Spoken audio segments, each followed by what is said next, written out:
Actor George Wendt, who was best known for playing Norm Peterson on the hit TV show Cheers, has died. How does a man who got kicked out of college with zero acting experience manage to get an entire nation shouting his name every week for a decade? Afternoon, everybody. Norm! Hey, Norm! Hey, Norm! Oh!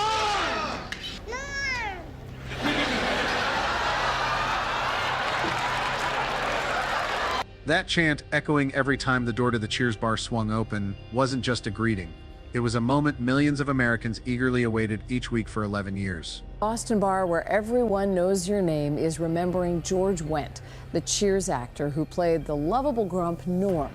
Behind the legendary Norm Peterson was George Wendt, who passed away at 76, leaving us with a question: who was the man behind that iconic call?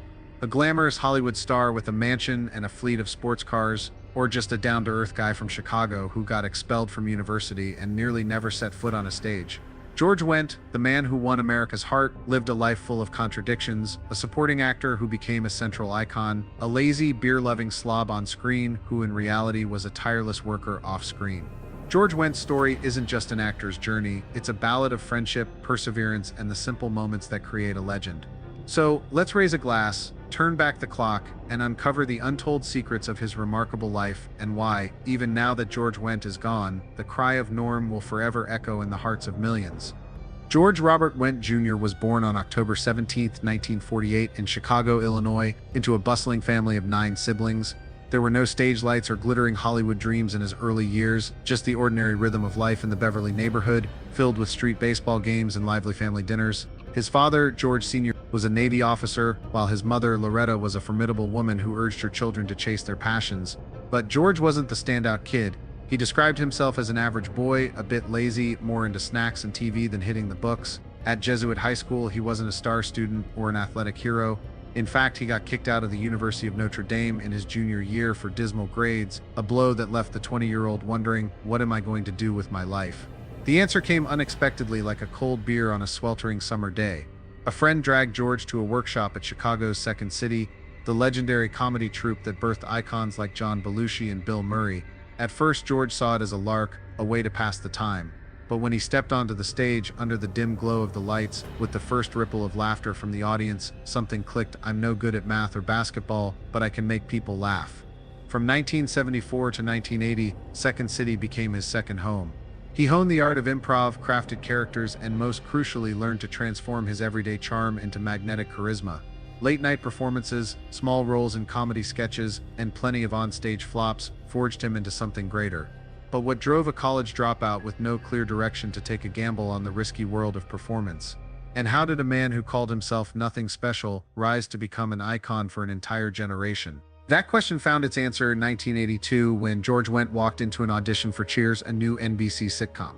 Initially, he was just trying out for a minor role as Norm Peterson, a beer-loving accountant who parked himself at the bar's corner tossing out witty one-liners. But from the very first episode, something magical happened. As Norm strolled into the bar and the ensemble cast shouted, "Norm!" in unison, the audience roared with laughter, and George knew he'd stumbled onto something monumental. This wasn't just a supporting role, it became the heart of Cheers, a show that spanned 11 seasons, 275 episodes, and is hailed as one of the greatest sitcoms of all time. George Wendt's Norm Peterson was the quintessential everyman, a beer enthusiast, a bit of a slacker, but warm-hearted and fiercely loyal. Every line Norm delivered was a gem of humor.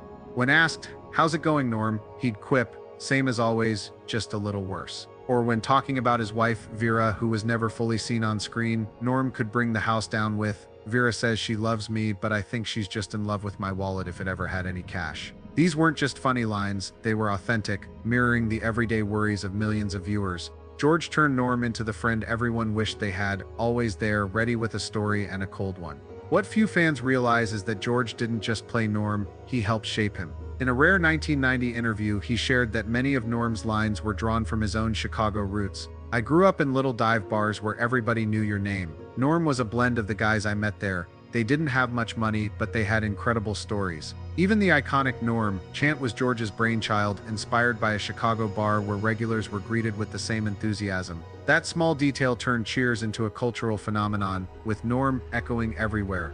from TV shows to real-life taverns. George's career didn't end with Cheers. His work stretched across the big screen, television, and Broadway, showcasing remarkable versatility. He popped up in films like Fletch 1985, alongside Chevy Chase, The Little Rascals 1994, and even Spice World 1997, a quirky cameo as a film producer driven to the brink by the Spice Girls. He also took on Broadway, playing Edna Turnblad in Hairspray 2007-2008, where he stunned audiences with his singing and dancing, prompting gasps of "Norm can dance." But Cheers remained his pinnacle. 6 consecutive Primetime Emmy nominations 1984, 1989, underscored his talent, though he never took home the award. In one interview he chuckled, "6 nominations and no wins. I'm more like Norm than I thought, always trying, never quite crossing the finish line."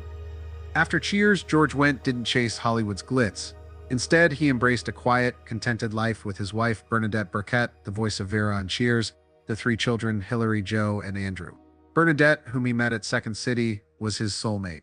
A little-known gem for fans, she once appeared in a Cheers episode as a different character, not Vera, and the two cracked up filming it because we had to pretend we didn't know each other on screen. Their marriage, spanning over 4 decades, was a rare gem in the world of showbiz. In his later years, George stepped back from major roles.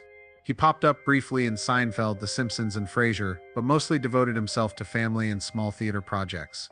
He also tried his hand at writing, publishing Drinking with George 2009, a humorous memoir about his love for beer and his Cheers days.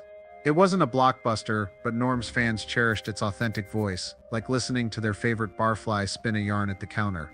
As age crept in, George lived more quietly in Chicago, still dropping by local bars where fans greeted him with cries of "Norm," but his health began to falter. Though no official cause of death was shared, a post on X from a family member on May 20, 2025, announced he passed peacefully at home, surrounded by loved ones at 76. "We are heartbroken to lose George, a beloved husband, father, grandfather, and a gifted actor. He brought joy and laughter to millions through Norm and his other roles. We are deeply grateful for the love and support from fans during this difficult time." Fellow Cheers stars and industry peers poured out heartfelt tributes. Ted Danson, who played Sam Malone, wrote on Instagram, "George was a wonderful friend, a brilliant actor, and the heart of our show. His smile and wit were irreplaceable. I'll miss him forever." Rhea Perlman, who portrayed Carla Tortelli, shared George wasn't just a phenomenal actor, but a genuinely kind man. "Working with him was a joy, and I'm devastated by this news." Kelsey Grammer, known as Frasier Crane, added, "George Wendt brought Norm to life in a way no one else could. He was a true legend, and I'm honored to have worked alongside him." John Ratzenberger, who played Cliff Clavey, wrote, "George was the soul of Cheers. He made us all laugh, on screen and off. Thank you for everything, Norm." Fans flooded social media with memories of Wendt.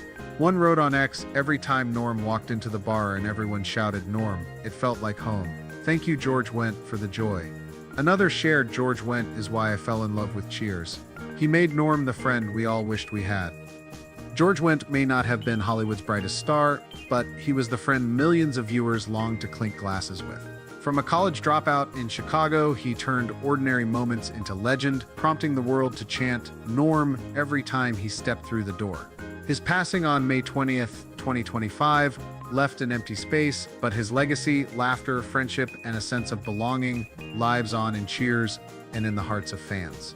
Somewhere in an eternal bar, Norm's still perched at the counter, a cold beer in hand, dropping a line that sparks laughter all around. If you listen closely, you can still hear the echo of Norm, a reminder that the simplest things can weave the greatest magic. What will you remember about George Wendt? A clever quip, a warm grin, or just that cozy feeling of seeing him on screen? Whatever it is, George left behind a legacy that makes us smile and sometimes brings a tear to our eyes.